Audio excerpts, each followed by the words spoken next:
Hola, ¿cómo están? Bienvenidas, bienvenidos a CNN Prime. Qué gusto volver a acompañarlos con mucha información. Hoy nos va a acompañar y tiene harto que decir la jefa de bancada del PPD en medio de toda esta discusión que no ha parado durante el verano de los temas presidenciales, pero además para analizar la contingencia que tampoco ha descansado, no se tomó vacaciones la contingencia nacional.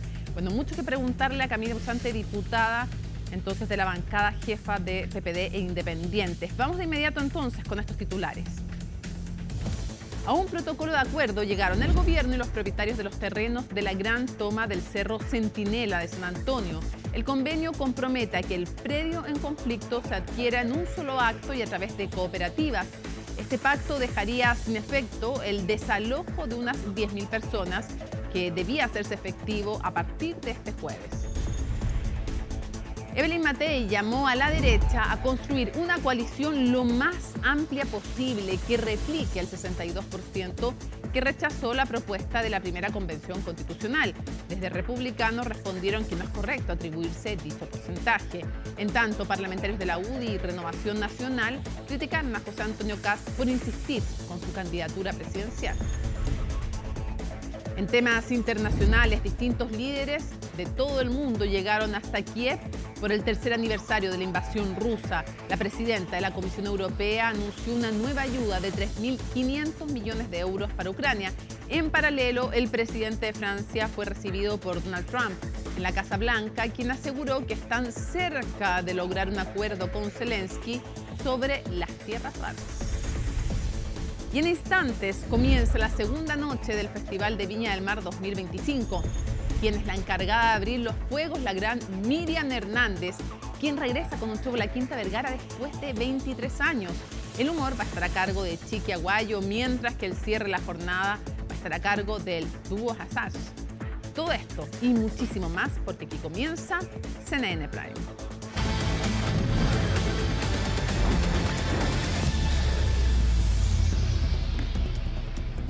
Comenzamos con información del momento y lamentable porque un incendio forestal afectó un predio camino a Melipilla en los extremos de las comunas de Peñaflor y Padre Hurtado. Felipe Hernández ha estado reporteando y siguiendo esta emergencia y nos cuenta más. Felipe, cuéntanos los detalles. ¿Cómo estás, Mónica? Bienvenida, por cierto, de vuelta acá a CNN Prime. Y bueno, y comentarte también respecto de esta emergencia que nos tuvo obviamente muy preocupados, sobre todo por la posibilidad de propagación hacia casas que están ubicadas en el sector del Sotillo con Camino Melipilla, donde se concentró principalmente esta emergencia. Son 4 focos, o fueron 4 focos los que estaban en cuestión y que preocupaban, por supuesto, a los equipos de CONAF y también a bomberos. De hecho, por tierra, bomberos tuvo que actuar rápidamente con muchísimos carros para tratar de apagar estas llamaradas que se produjeron durante varias horas. Hablamos que nosotros, por ejemplo, llegamos a eso de las 4 de la tarde a ese sector y finalmente ya se pudo señalar que estaba controlado, circunscrito, sin posibilidad de propagación, pero todavía no podían señalar que estaba extinguido el incendio debido a que había una zona en particular que se encontraba con alta concentración calórica. ¿Por qué? Porque había acopio de neumáticos y esto hizo, entre otras cosas, que con el correr del viento, esa humareda y ese olor a caucho quemado, bueno, tenía justamente había generado algún tipo de podría generar algún tipo de consecuencia en las personas, principalmente. De hecho, era muy pesado el olor a esa hora. Bueno, a eso de las 4:30 de la tarde, se generó una alerta roja para ir solicitando, entre otras cosas, por medio de los mensajes del sistema de alerta de emergencias de Senapred, se solicitaba que a la zona de parrilladas argentinas y también la zona de una estación de servicio de la empresa Copec, se solicitaba la evacuación de las personas alrededor, justamente para evitar que se produjese algún tipo de consecuencia para las personas. ¿Por qué? porque había posibilidades que las llamas, que el incendio pudiese acercarse demasiado hacia esa estación de servicio y ahí podría haberse generado tal vez una situación muchísimo más grave. Eso finalmente se pudo contener por parte de los equipos de bomberos y también de CONAF. Se solicitó apoyo aéreo y por eso es que estuvieron actuando 13 helicópteros que lanzaban agua y también una avioneta que también sirvió para poder entonces tratar de bajar la intensidad del incendio. Así también lo explicó en cuanto a las consecuencias de este incendio el director regional de Senapred. Hablamos de Miguel Muñoz, quien llegó hasta este lugar, se hizo cargo justamente de esta emergencia y esto fue lo que nos contaba también a propósito de estas consecuencias de este incendio que se extendió por 4 horas aproximadamente y que tuvo 4 focos prácticamente de forma simultánea. Hasta el momento lo que nos indica es que solamente tenemos una estructura que es un galpón, no tenemos viviendas quemadas. Ya tampoco tenemos personas heridas informadas hasta el momento. Se evacuó preventivamente ante la eventualidad. Tú sabes que el viento cambia, tenemos harta experiencia en esto. El viento el compartiente de todo el viento nos puede complicar, por lo tanto en forma preventiva se solicitó la evacuación de manera tal que los organismos de respuesta puedan actuar sin ningún problema. ¿Dónde estaban acopiados estos neumáticos? En un terreno que pertenece a un particular y en el cual se guardaban algunos camiones y también algunos buses. Bueno, estos camiones tuvieron que ser sacados rápidamente para evitar justamente que estos se quemaran, también como parte de la emergencia que se estaba produciendo. Por esa razón, por calle El Sotillo, tuvo que realizarse una evacuación importante de vehículos y de personas para evitar accidentes de tránsito que pudiesen complicar las labores de bomberos también. Por esa razón entonces es que las velocidades que habían en ese lugar eran muy altas. De hecho, los camiones salían rápidamente sin el acoplado, solamente la máquina salía de este lugar, de este sitio, justamente para evitar que estos se quemaran. Lo que no se pudo evitar, eso sí, Mónica, te comento, y señores televidentes también, es que durante los primeros instantes de este incendio llegó personal de la municipalidad de Padre Hurtado a poder observar la situación. Llegó una camioneta con un funcionario que tenía la misión de comunicar justamente la situación que estaba ocurriendo. El punto es que al momento de ingresar a uno de los sectores, este vehículo, la camioneta, se quedó enterrada en una especie de acequia que tenía barro y por esa razón es que no pudo salir esta persona. Tuvo que llegar bomberos, sacaron a esta persona del interior del vehículo. Afortunadamente este trabajador, este funcionario municipal de Padre Hurtado se encuentra en buenas condiciones de salud, fue llevado hasta un centro asistencial y luego de eso a la oficina municipal donde pudo ser entonces contenido también por el nerviosismo que hubo en su momento. Pero el vehículo municipal quedó completamente destruido por las llamas, así que también pudo haber habido ahí algún tipo de emergencia muchísimo mayor. Lo conversamos también con el alcalde de Padre Hurtado, Felipe Muñoz, y esto fue lo que nos relataba también. Son 4 puntos, tú lo decías, ¿cierto?, que inician de manera casi simultánea en la comuna, en el sector del Curato, en 2 focos acá en el sector atrás donde estábamos precisamente, y otro en el sector cerca del condominio de la Primavera, en el sector del Guanaco, precisamente con camino al Paraíso. La verdad es que da a entender, ¿cierto?, una situación que puede ser anómala, pero hoy día lo importante es que se está combatiendo, se está evacuando a las personas cercanas que tienen vivienda. Por suerte este es un sector que es más industrial que de viviendas de alta densidad poblacional, por lo tanto son las son las empresas las que se están viendo afectadas.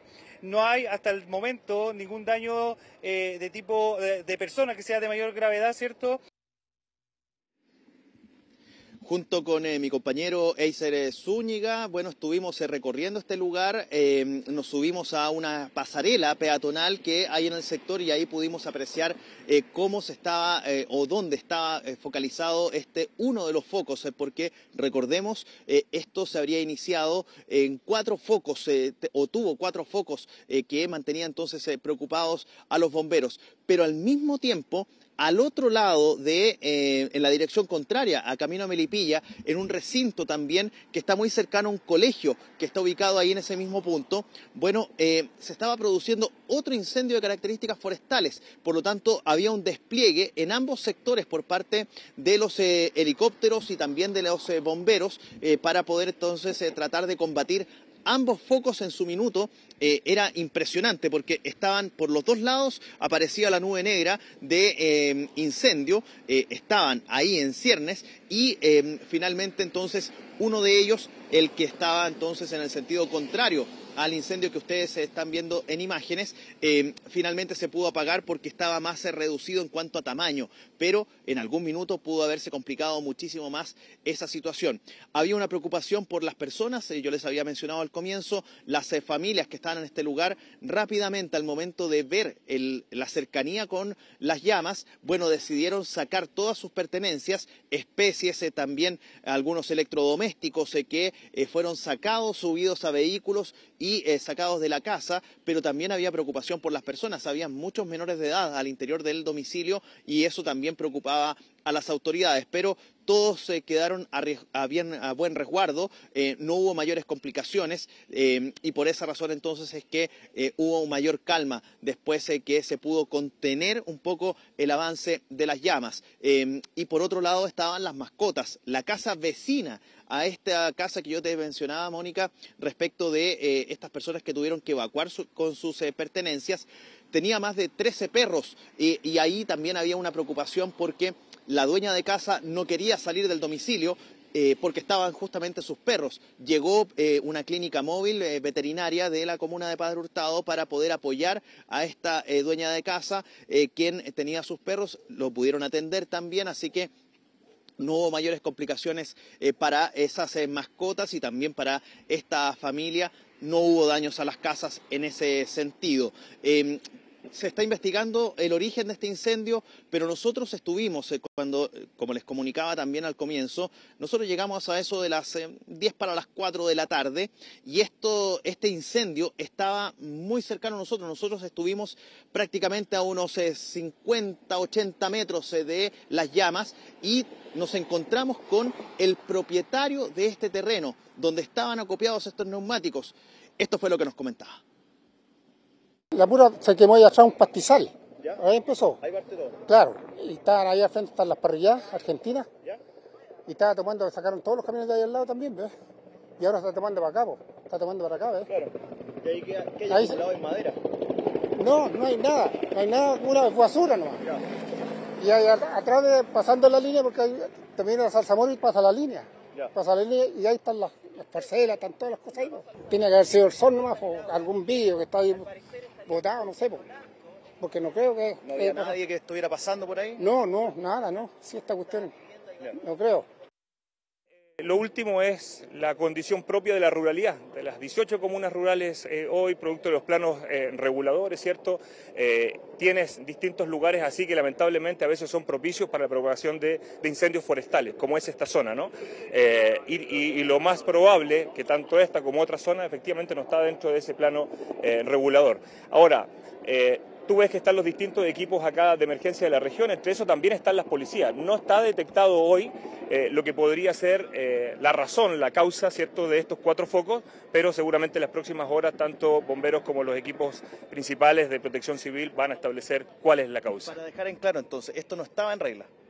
No sabemos todavía si está hoy en regla o no, pero diría yo que es producto de este lugar y propicio del plano regulador que, por ejemplo, en Peñaflor data desde el año 70, es bien difícil que esto pudiese estar con la regla, con la normativa que corresponda. Bueno, todo eso va a ser materia de investigación, Mónica, y por último mencionar que a eso de las 20:05 Senapred informó que se canceló la alerta roja por este incendio ocurrido en la comuna de Peñaflor, límite con la comuna de Padre Hurtado, Mónica. Seguimos atentos de todas maneras. Muchísimas gracias, buenas noches. Muy buenas noches. Nos vamos a la pausa, al regreso toda la información internacional de espectáculos y nacional que ustedes tienen que conocer.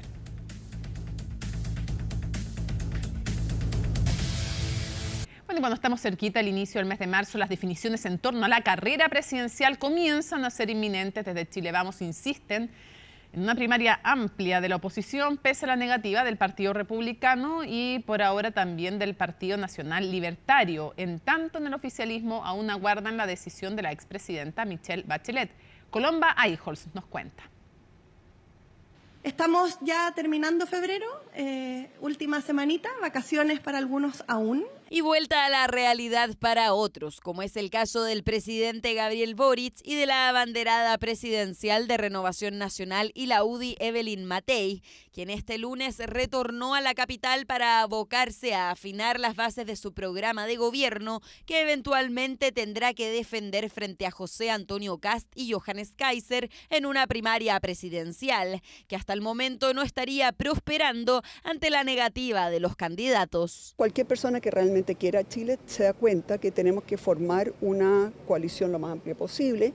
Básicamente lo que fue el 62% que rechazó esa constitución que nos propuso la convención. ¿Que pueden haber diferencias? Sí, pueden haber diferencias. En un 62%, obviamente que no todos opinan exactamente lo mismo. La unidad para impulsar un gobierno que reconstruya el país es una urgencia. Pero de ninguna forma es correcto atribuirse el 62% ciudadano que se logró años atrás. Más aún, habiendo pasado tan poco tiempo desde que los partidos de Chile Vamos decepcionaran a muchos de ellos, dejando de defender el ahorro de los trabajadores. En la votación de la reforma previsional, cuya aprobación marcó un punto de no retorno en la relación entre Chile Vamos, el Partido Republicano y el Nacional Libertario, aún en formación, desde donde han reiterado que los mínimos comunes con la coalición que impulsa la candidatura de Evelyn Matei no se encuentran, que se trata de un proyecto político distinto. No creo que pase porque ellos están en una estrategia que saben que están perdidos, que no tienen nada que hacer en la presidencial y están apostando a conseguir votos parlamentarios. Sería bueno en el sentido, por lo menos, ir con gente competitiva y que se haga una primaria que pueda construirse un proyecto más amplio. Yo sueño con una copia a la concertación. Siempre existe la esperanza, pero el sentido de la realidad y sus comportamientos indican el carácter mesiánico que convoca a Kast más que a Kaiser, y es muy difícil revertir, convencer. Un escenario complejo para lograr acuerdos con el Partido Republicano y el Nacional Libertario, pero todavía abierto para acercarse a los conglomerados de centro. No hay duda que Chile necesita un cambio para volver a crecer, para volver a ser un país seguro, y por eso he planteado que tiene que haber un acuerdo amplio, que incluya desde quienes estuvimos en la ex concertación hasta Chile Vamos, es decir, excluyendo a los extremos. Extremos que por estos días en el oficialismo aún no presentan una candidatura presidencial que pueda representar sus ideales políticos, toda vez que la decisión que pueda tomar la expresidenta Michelle Bachelet podría cambiar todo el panorama de cara a las elecciones de este año. Que no quepa ninguna duda nuestra valoración y reconocimiento del papel que juega la expresidenta Bachelet, siendo contribuyente a estimular la articulación de unidad del sector y la construcción de propuestas que sean una gran posibilidad de proyecto de continuidad del actual gobierno. Nosotros hemos señalado la valoración que tenemos de su figura, pero también la definición más importante que hemos tomado como partido es que creemos que la elección presidencial está abierta, que se puede ganar un gobierno que permita profundizar las transformaciones iniciadas en el ciclo del presidente Gabriel Boric, y en esa definición hoy día nuestra apuesta es por primarias amplias y por candidatura propia. Pero con la flexibilidad para ir analizando los escenarios que se van dando, señaló el secretario general del Frente Amplio, partido al que pertenece el presidente Gabriel Boric. Como gobierno observamos, igual como observan todos los chilenos y chilenas, y esperamos que se resuelva con un nombre que genere unidad, que es lo que tienen hoy día los líderes del oficialismo, ¿verdad? Que es lo que tienen hoy día los partidos del progresismo. Partidos que deberían tener sus definiciones presidenciales la segunda quincena de marzo, tras el pronunciamiento de Michelle Bachelet, a quien desde la oposición pretenden citar a la recién solicitada comisión investigadora que impulsa la bancada UDI para evaluar el impacto de la reforma educacional impulsada durante su segundo mandato. Bueno, 9:04, temas ya ven enunciados para conversar y muchos más. ¿Qué ocurre en la bancada del PPD? En el oficialismo estamos con la diputada Camila Musante. Diputada, muchísimas gracias por acompañarnos. Hola, buenas noches, Mónica, qué gusto saludarte. Igualmente, tenemos un pequeño problema de imagen, pero ya lo vamos a solucionar. Yo quiero entrar con otro tema primero, después ir al tema presidencial. Y quiero preguntarle por un tema que ha estado presente en toda la jornada y es la solución que quiere darle el gobierno a la toma de San Antonio, ayudando de alguna manera a un acuerdo entre quienes se han tomado ese terreno, más de 10.000 personas, y los dueños. Quiero preguntarle cuál es su evaluación, porque hay desde quienes alaban la gestión del gobierno hasta, la verdad, quienes lo critican fuertemente y dicen que finalmente interceder en una toma es de alguna manera terminar validando una situación de estas características. ¿En qué punto de este espectro se encuentra usted?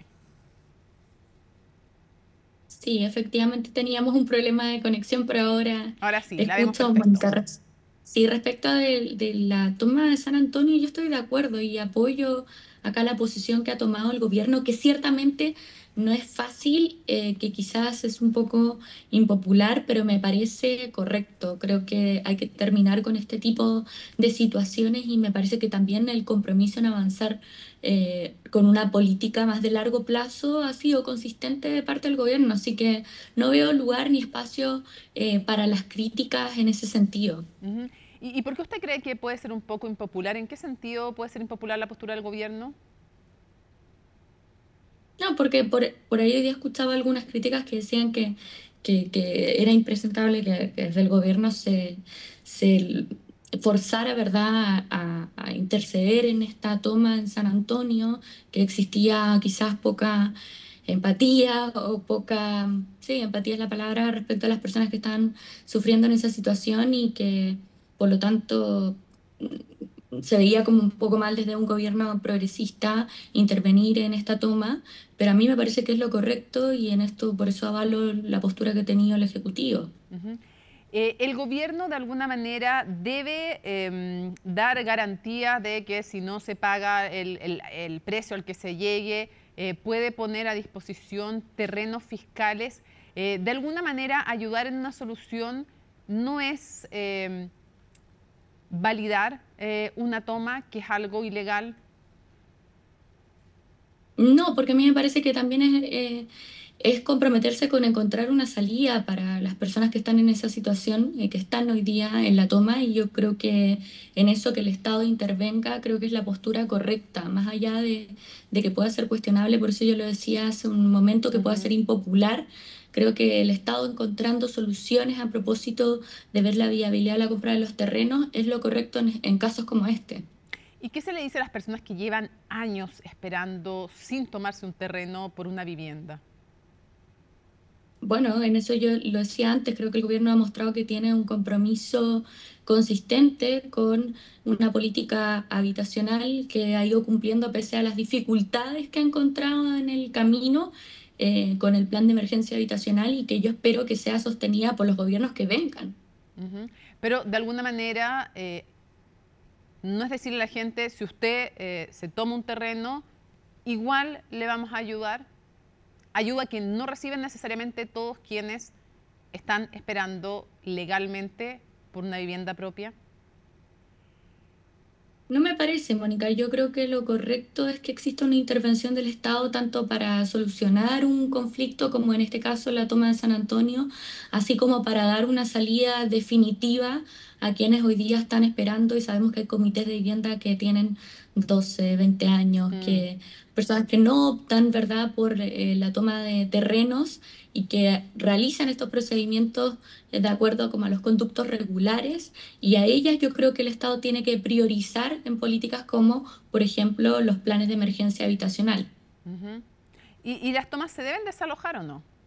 Porque hay toda una polémica cuando recordamos la época en que fue candidato y lo teníamos en un debate presidencial al entonces diputado Boric, ahora presidente de la República. Él decía que sin una solución no se iban a desalojar las tomas.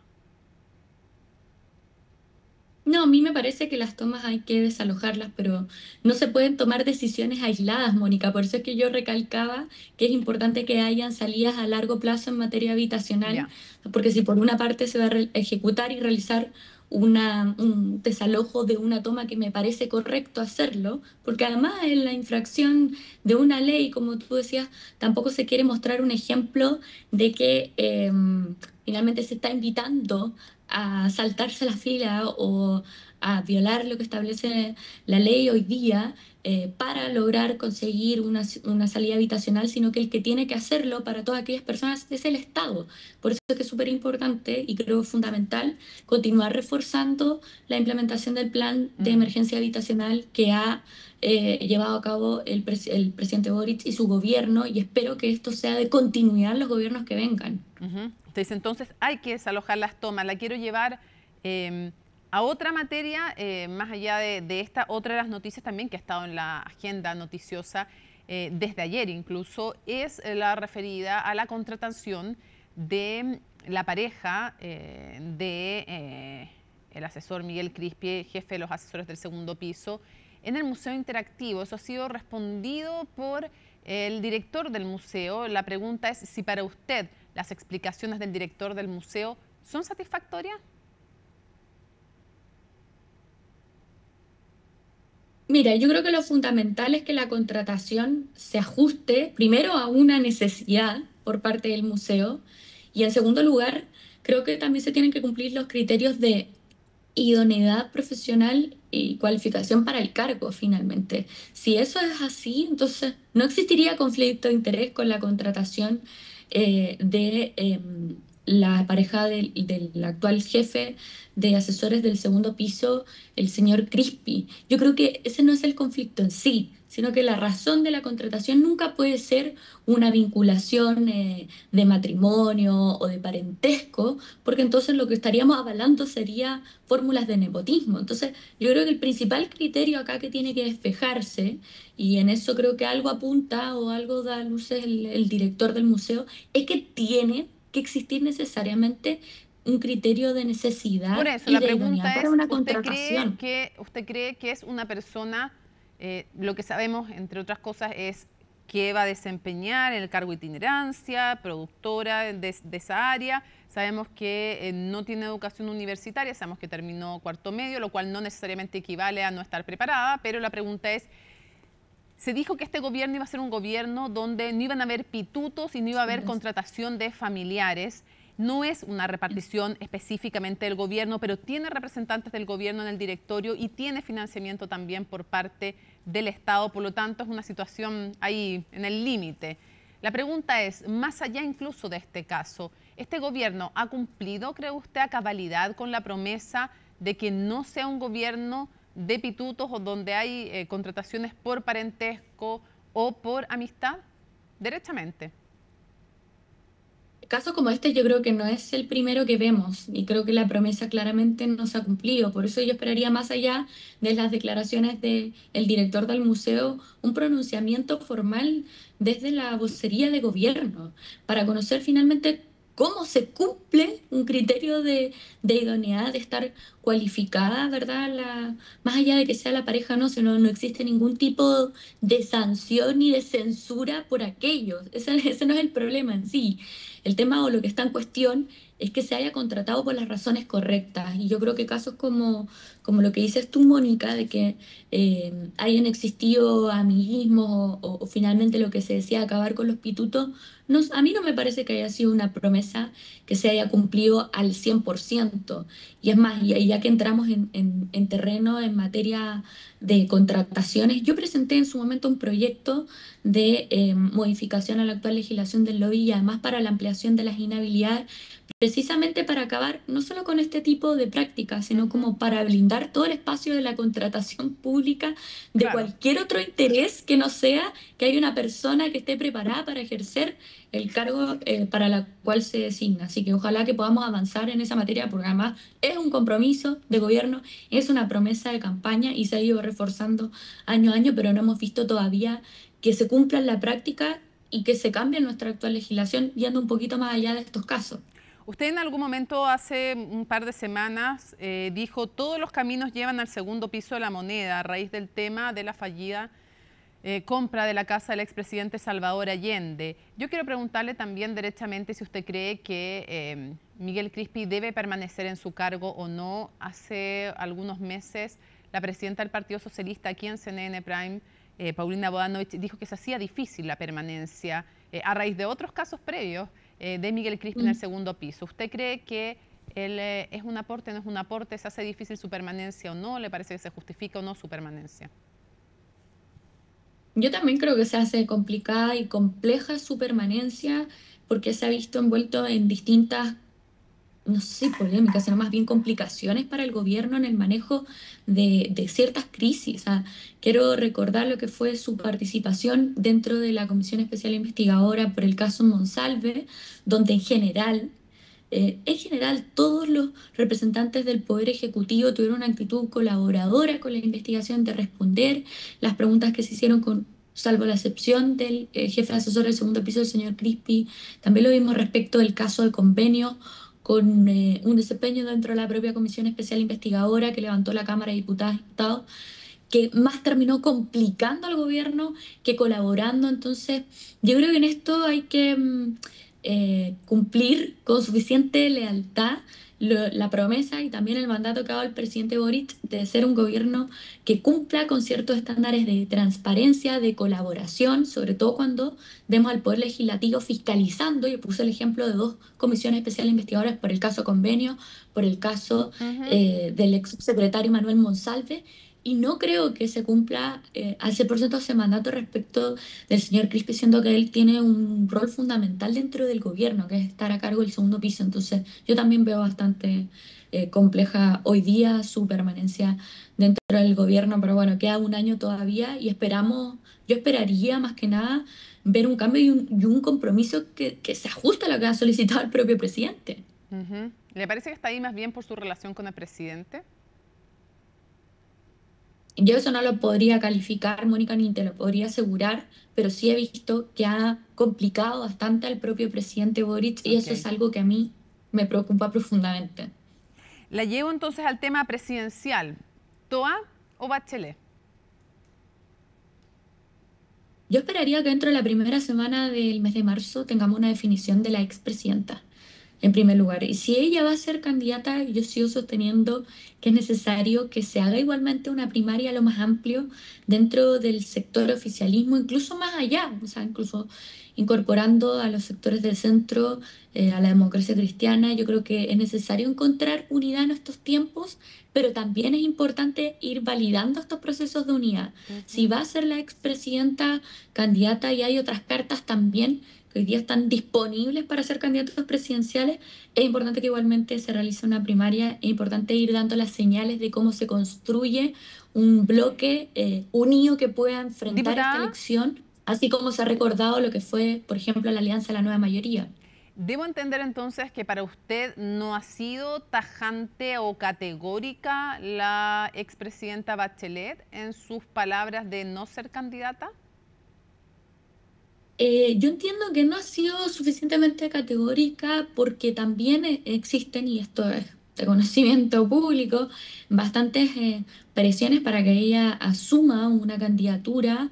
Lo han dicho distintos partidos dentro del oficialismo y yo creo que su definición nos tiene un poco a la espera para saber cómo vamos a proceder en términos de realizar una primaria e ir consolidando una lista parlamentaria única, que yo es lo que defiendo y creo que es como tenemos que enfrentar la próxima elección. ¿Diputada? No es solamente una elección presidencial, quiero recordar que también se renuevan las elecciones a propósito de tanto senadores como diputados y diputadas. Sí, claro, claro que sí. Si en la papeleta de una primaria usted tuviera el nombre de Michelle Bachelet y el de Carolina Toa, ¿por quién votaría?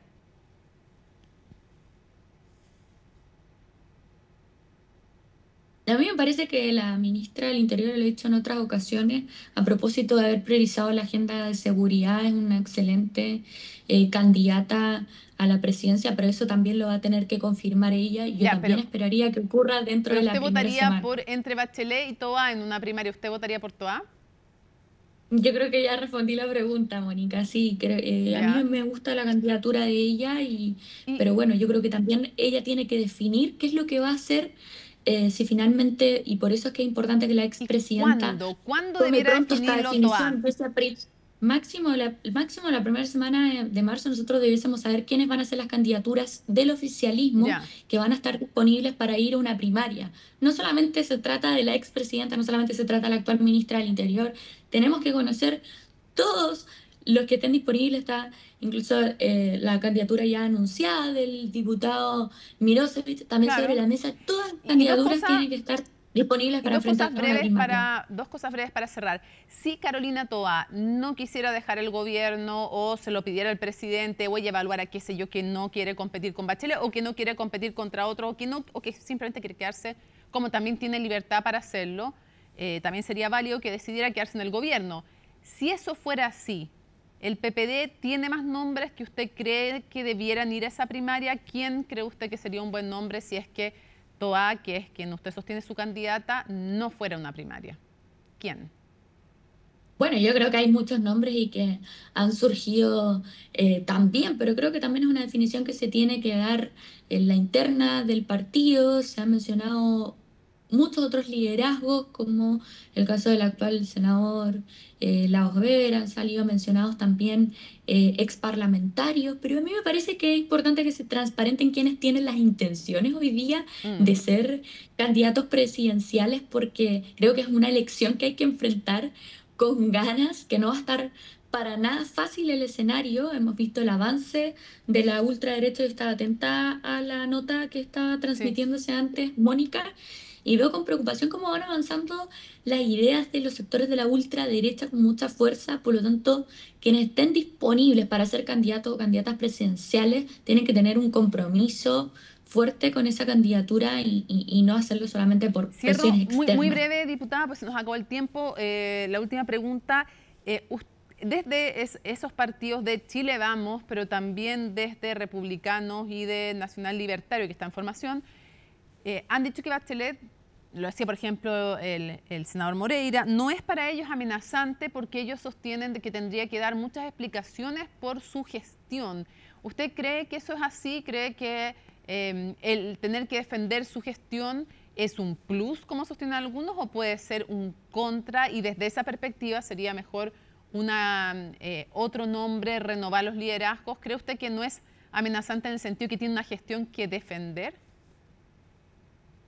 Me parece que lo amenazante son las palabras, por lo que entiendo, Mónica, del senador Moreira, al decir ella no es amenazante porque si es candidata vamos a cuestionarla mucho. Pareciera que está enunciando una preamenaza, ¿verdad?, de querer desprestigiar a la expresidenta, pero lo cierto es que yo creo que la oposición tiene clara hoy día que tienen una debilidad muy grande, y es que están divididos y no van a lograr ponerse de acuerdo para tener un único nombre. Es más, es posible y muy posible que lleguen con 3 nombres a la papeleta desde la oposición: Evelyn Matei, José Antonio Kast, Johannes Kaiser, y eso los debilita en la elección parlamentaria y también los debilita en la presidencial. Mientras que nosotros, evidentemente, todos los esfuerzos que se están construyendo, por eso yo soy muy enfática en que lo importante es validar este proceso de unidad para la elección parlamentaria y presidencial a través de una primaria, porque finalmente esa unidad que puede existir, que puede ser lo más amplia posible, puede incluso abrir una puerta para tener una continuidad de gobierno dentro del oficialismo. Diputada, muchísimas gracias por habernos acompañado en el CNN Prime. Que tenga muy buenas noches. Muy buenas noches, Mónica. Ya avanzamos para contar que el gobierno suscribió un protocolo de acuerdo, como conversábamos recién con la diputada, con los dueños del terreno donde está emplazada la toma de San Antonio, evitando el desalojo programado por la Corte de Apelaciones de Valparaíso para este jueves 27 de febrero. Pablo Figueroa con los detalles.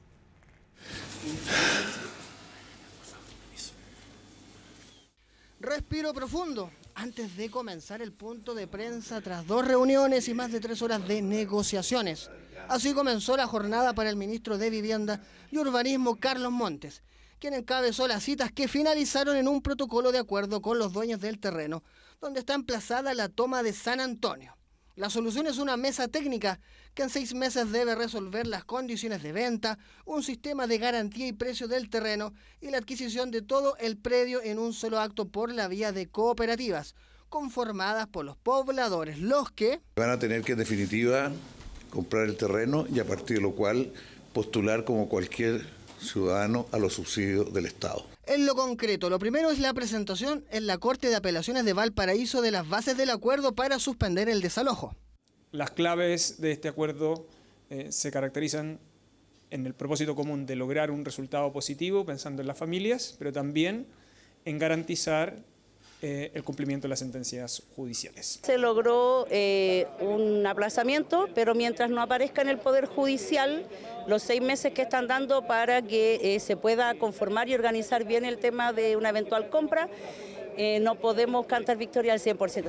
Lo que sigue es el trabajo inmediato de la comisión técnica, integrada por un representante de los dueños de la propiedad, el Ministerio de Vivienda y el municipio de San Antonio. En 6 meses debe haber una propuesta de acuerdo. ¿Por qué digo sentimiento encontrado? Porque esto es una alegría, nos da el plazo, da más tranquilidad a la gente, se pueden llegar a acuerdos y acuerdos que vayan en beneficio de todos. Hay que estar atentos, Entonces, de algún modo, seguimos aplazando, seguimos dando la lucha. Esto permite reestructurar también a las organizaciones, también reforzar la lógica de las cooperativas, que es una solución que se ha acogido desde las bases. Había preocupación desde el punto de vista social, desde el punto de vista humanitario y desde el punto de vista de seguridad. Así también, ¿no es cierto?, desde el punto de vista de la actividad portuaria, siendo San Antonio el principal puerto del país. Entonces, había muchos factores que resolver en respecto a este eventual desalojo. Además, el gobierno reiteró que no hay condiciones especiales para los pobladores de la toma. Lo nuevo está en que personas que estaban en una situación de toma deciden, aceptan organizarse para reunir los recursos que les permiten a ellos pagar los terrenos. Y a partir de ser dueños de los terrenos, ellos pueden postular a programas públicos. Por lo tanto, quien diga que se está pasando a llevar eso no es de esa manera. Por ahora, las cooperativas son la solución al problema de la toma en San Antonio, de las cuales ya hay conformadas 16, pero se espera que lleguen a 33. El tiempo es factor relevante para todos los involucrados en la negociación que por ahora da un respiro. El Ministerio de Salud decidió adelantar para este sábado el inicio de la campaña de vacunación e inmunización para el invierno 2025. La autoridad informó que el objetivo es que los grupos de mayor riesgo estén protegidos antes del comienzo del invierno. La campaña incluye las vacunas contra la influenza y el COVID-19 y está dirigida a funcionarios de salud, personas de 60 años y más, pacientes con patologías crónicas, embarazadas, personas que cuidan a adultos y funcionarios de establecimientos de larga estadía para adultos mayores. Además, la vacunación contra la influenza va a incluir a niños desde los 6 meses hasta 5º básico y docentes y asistentes de la educación preescolar hasta 8º básico. Asimismo, por 2º año consecutivo se va a aplicar la vacuna contra el virus sincicial, que está dirigida a los nacidos a partir del 1 de octubre de 2024 y recién nacidos en las maternidades. La Corporación de Bienes de Capital mejoró las perspectivas para la inversión de aquí al 2028, las que estarían impulsadas principalmente por sectores como el minero y el energético. Aunque los expertos ven con buenos ojos las cifras, son cautelosos en su análisis, tal como lo muestra Pilar Gutiérrez en su informe. Las proyecciones de inversión se elevaron para el periodo 2024-2028. Así lo reveló la Corporación de Bienes de Capital en el catastro de proyectos del 4º trimestre de 2024. Y es que la inversión para ese periodo superaría los 68.000 millones de dólares, una cifra mayor en 5.000 millones a la esperada el trimestre anterior. Crecimos un 7,4% respecto a la estimación de inversión para el quinquenio 2024-2028. Nosotros estamos estimando una cifra cercana para este año, cercana a los 20.000 millones de dólares, lo que significa un crecimiento de 8% respecto a lo que habíamos indicado el trimestre anterior. Del total, la mayor parte de la inversión estaría explicada por proyectos mineros, que representan el 34%, seguido de obras públicas con un 29%, el sector de energía con el 19% y el inmobiliario con 11%. Desde estos sectores analizan las distintas razones que permiten explicar la mejora en las perspectivas y también los desafíos que eso significa. Son buenas noticias tanto para Chile como para la industria minera. Sin embargo, es relevante poder recalcar 2 puntos. para poder producir más, la industria minera debe invertir más. Además, observamos que la cartera de proyectos de inversión en el ámbito minero, el 80% pertenece a proyectos de brownfield. ¿Qué implica esto? Que son proyectos de reposición o de continuidad operacional, pero que no necesariamente van a brindar más a la producción del país. Las inversiones en el sector energético chileno están efectivamente experimentando un impulso significativo y uno de los principales motores de este crecimiento es la necesidad de almacenamiento de la energía, esencialmente baterías eléctricas, que van a aprovechar el máximo del potencial de la energía solar y eólica que se genera. Los especialistas señalan que, en la medida que estos proyectos se materialicen, implican un impacto positivo directo en la ciudadanía. Aumenta el empleo porque se necesita contratar más gente para participar de estos proyectos, pero más allá de eso, lo bueno es que se genera un impulso o un efecto en la medida que empiezas, por ejemplo, a construir la línea de metro. Necesitas gente para construir esta línea de metro, después necesitas gente que opere esta línea de metro y finalmente después esto permite, por ejemplo, mayor conectividad para que la gente pueda desplazarse hacia nuevos lugares de trabajo. Si bien estas proyecciones se analizan de manera positiva, los economistas han sido precavidos a la hora de estimar los efectos de las inversiones. Es una noticia positiva. La inversión ha venido cayendo en los últimos 2 años, 2024-2023. Sin embargo, ¿verdad? Hay que tener en cuenta que este es el escenario base, que está sujeto a riesgos. Internamente tienen que ver principalmente con la dificultad para obtener permisos para que avancen estos procesos de inversión. Precisamente será clave ver los avances que tenga el proyecto de permisos sectoriales en las próximas semanas. Actualmente la iniciativa se encuentra en la Comisión de Economía del Senado a la espera de que se destraben distintos puntos que aún no tienen acuerdo para así avanzar a la Cámara. Se trata de un proyecto que, si bien es cierto, ha sido controvertido en algún sentido, ha contado con un amplio respaldo en su primer trámite en la Cámara. Esperamos que ocurra lo mismo en esta segunda etapa en el Senado y que en su regreso a la Cámara pueda ser aprobado por una amplia mayoría. El proyecto de permisología que está en el Senado se le debe dar urgencia para ser rápidamente tramitado. A eso hay que sumarle otros elementos que son, como por ejemplo, darle certidumbre a quienes hacen inversión. La aprobación de esta iniciativa, además del mejor panorama en materia de inversión, son vistas con buenos ojos. Eso sí, este aumento de las proyecciones de la CBC no incidiría de forma significativa en el crecimiento de los próximos años. Nos permiten mantenernos en expectativas de crecimiento en torno a un 2,5%, pero no nos permiten avanzar más allá porque mientras mejoran, por ejemplo, las perspectivas de inversión, empeoran las perspectivas de consumo privado. A eso se agrega lo que pueda pasar con la reforma al impuesto a la renta que se presentaría en marzo y el nivel de impuesto corporativo que se fije. Discusiones pendientes en materia legislativa de las cuales deberíamos tener nuevos antecedentes las próximas semanas.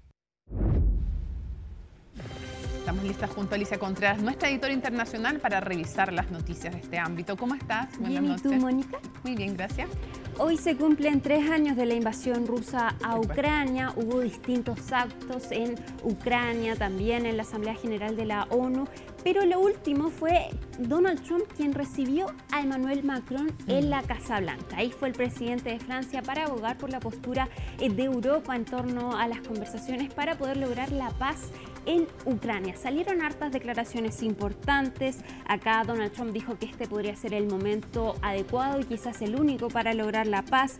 También dijo que está casi listo un acuerdo con Ucrania por la explotación de minerales raros. Esto porque Donald Trump quiere que Ucrania le devuelva la ayuda monetaria que le entregó Estados Unidos para defenderse ante Rusia. Y por otra parte, también Donald Trump dijo que probablemente a Rusia no le importaría que llegaran tropas de paz de la Unión Europea a Ucrania para hacer cumplir entonces un posible acuerdo entonces entre Rusia y Ucrania. Pero también ocurrió un momento importante. Emmanuel Macron, si bien hubo risas en esta reunión, se veían cómplices al parecer, en un momento Macron interrumpe a Donald Trump y lo corrige respecto de la ayuda monetaria que le entregó Europa a Ucrania. Veamos el momento.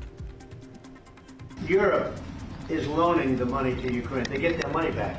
No, in fact, to be frank, we paid 60% of the total effort, and it was through, like the US, loans, guarantee, grants, and we provided real money, to be clear. We have 230 billion frozen assets in Europe, Russian assets, but this is not as a collateral of a loan because this is not our belonging. So they are frozen. If at the end of the day in the negotiation we will have with Russia, they're ready to give it to us, super. It will be loan at the end of the day and Russia would have paid for that. If you believe that, it's okay with me. Una explicación que no convence mucho a Donald Trump. Y esto porque él aboga entonces que Ucrania le debe dinero y por eso tienen que llegar a este acuerdo por los minerales raros. Macron le explica que no fue un préstamo el que le entrega Europa a Ucrania, pero de todas formas Donald Trump no queda conforme con esta explicación. Ahora, ocurrieron varios eventos en torno a la conmemoración del tercer año de la invasión rusa a Ucrania e incluso Volodymyr Zelensky dijo que él estaría dispuesto a renunciar a la presidencia a cambio de lograr la paz o que Ucrania sea incluido en la OTAN. ¿Qué pasó hoy día? Darío Rifo nos cuenta en su informe. Народные республики Донбасса обратились к России с просьбой о помощи. Мною принято решение о проведении специальной военной операции. Eran las primeras horas de la mañana del 24 de febrero en Moscú y Vladimir Putin, el presidente de Rusia, anunciaba el inicio de la invasión a Ucrania. El conflicto, que se ha extendido ya por 3 años, ha traído a cientos de miles de familias la destrucción de sus hogares y la obligación de desplazarse lejos de su tierra natal, sin certeza de cuándo podrán volver. Mi casa fue alcanzada por misiles, se produjo un incendio en el tercer piso, me llevó 24 horas apagarlo, me quemé la tráquea superior, sufrí quemaduras y una intoxicación grave por gas, pero apagué el fuego y salvé la casa. Ahora sueño con que la reconstruyan, no que la derriben.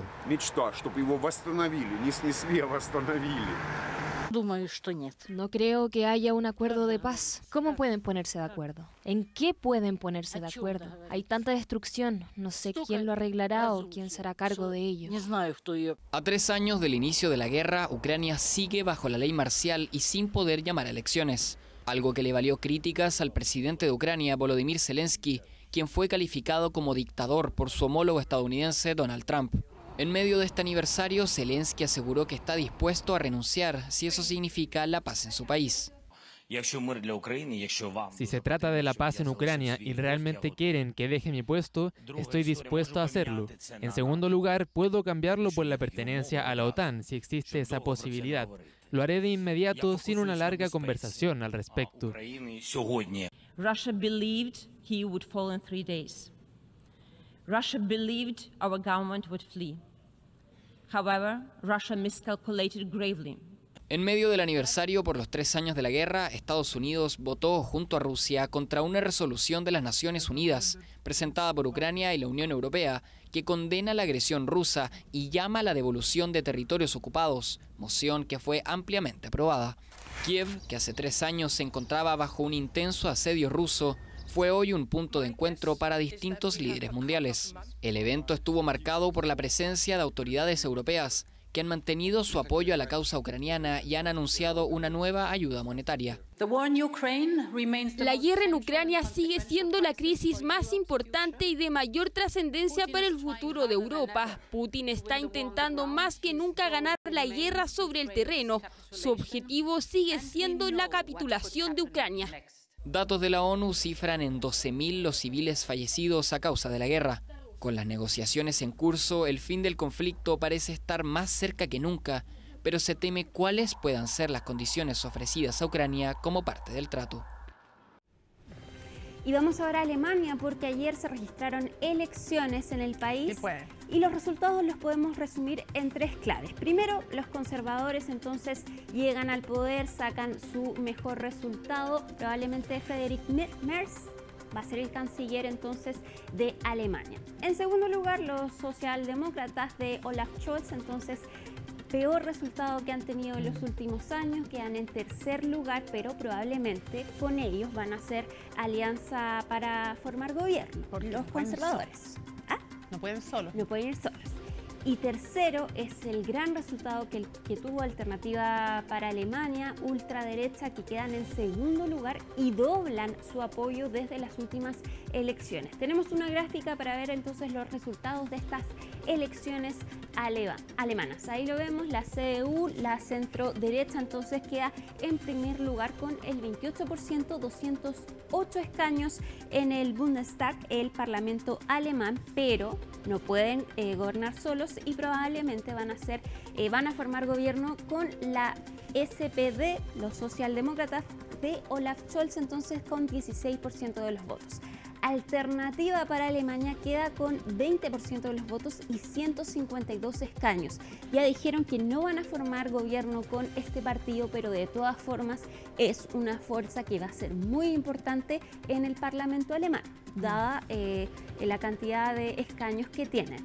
Los verdes y la izquierda, quienes solían formar parte del gobierno con Olaf Scholz, entonces ahora van a ser de la oposición después de estas elecciones en Alemania.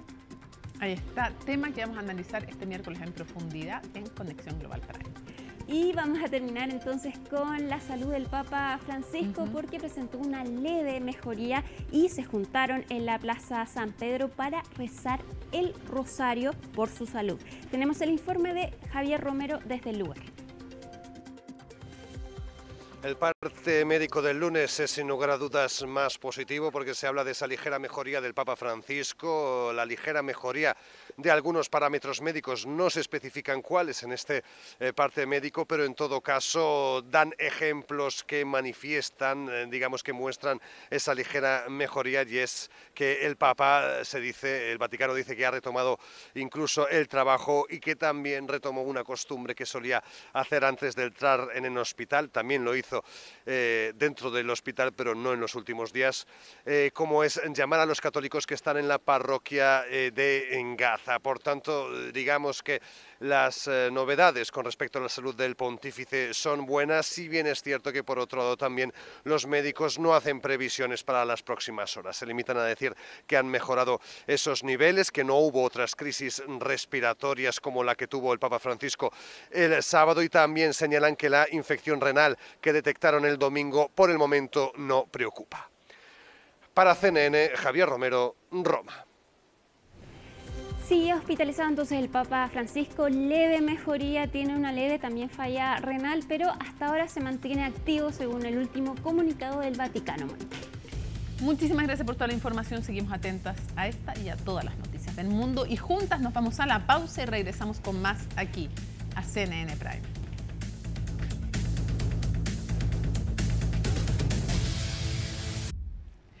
Termina CNN Prime, pero hoy es momento de pares e impares, encuentros improbables. Paloma Ávila los acompaña y, por supuesto, no se separen de la compañía de CNN Chile. Nos reencontramos mañana. Lunes 24 de febrero, así estuvo nuestro país y el mundo. Somos CNN Chile. Buenas noches.